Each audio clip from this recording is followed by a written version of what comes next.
I'm going to do a bit of exploring and visit one of the most unique villages in the whole of the country. And this is it, Wangjiazhuangzi village, one of the most unique villages in the entire world. I know what you're thinking, looks like a typical village. And you're right, but wait. From the outside, this might look like a typical village, but actually this is 中国风筝第一村, or the #1 kite village in China. What does that mean? Well, it makes lots of kites, hence why these kites are all hanging up behind me. There are about 4,600 people in the village, but this village apparently makes 6 out of every 10 kites in the world, in the entire world. That's incredible. We've got lots of different kind of kites in here. This is particularly popular right now. It's known as guotao. Look at that one up there as well. There's a cobra at the top. What else have we got?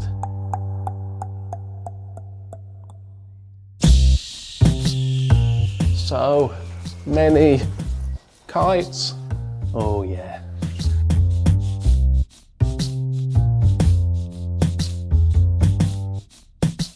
Every type of eagle you can imagine, and these are apparently very popular abroad. Foreign market loves these kind of kites.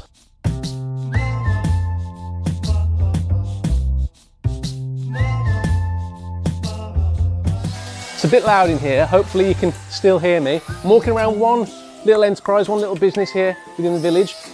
In the entire village there are over 200 enterprises engaged in kite making. They employ a lot of the local villagers. This little factory has an order for schools. They're making the kites for schools so that kids can paint the kites in their art classes. Here they're cutting the kites into huge sheets.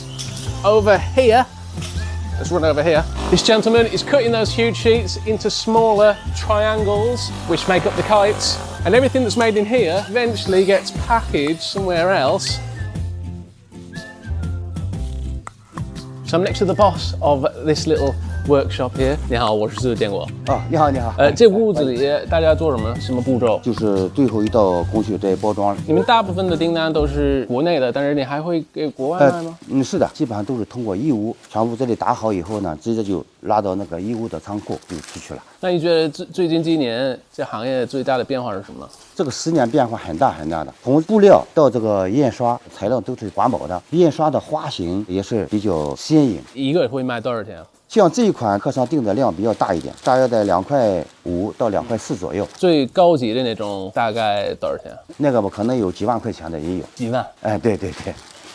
So as I've mentioned, there are over 200 enterprises in the village engaged in kite making. They're all small family-run enterprises. As you walk through the village, you pass so many signs that just say 风筝, which means kite. Here, 风筝红轮, 红祥风筝, 复原风筝轮. So that's the wheel and the line.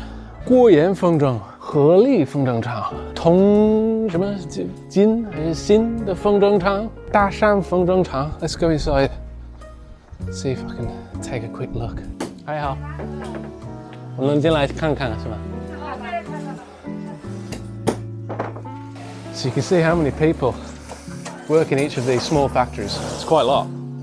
And they make a lot of kites. That is a lot of kites. I do have a confession, however. I cannot fly kites, no matter how hard I try. Let's get out. I don't want them to think I'm trespassing. Bye-bye. So you can see, the owners of these workshops, they all drive nice cars. That was a Mercedes. Look at this, all of these pallets of bamboo for making traditional Weifang kites, presumably. More bamboo, even more bamboo.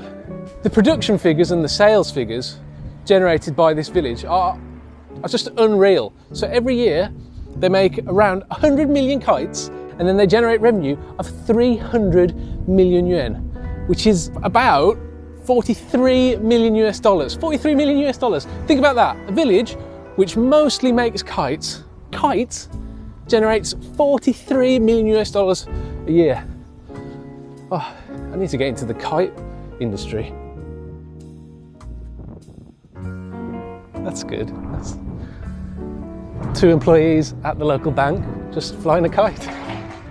So since 1984, when Weifang held its very first international kite festival, the village of Wangjiazhuangzi has undergone a massive transformation thanks to the development of the local kite industry. The local economy here is wholly geared towards manufacturing kites and selling kites and everything to do with kites. And in 2022, they even started building that place.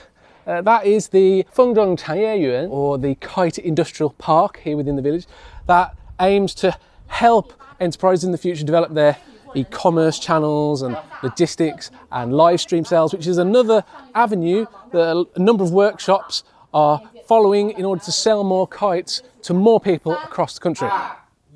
And not only are Weifang kites bringing economic benefits to the village, but they're also spreading Chinese culture around the world. And the best place to see these kites, aside from being made in the factories, is of course in the sky. So I think it's time we make our way to the Weifang International Kite Festival.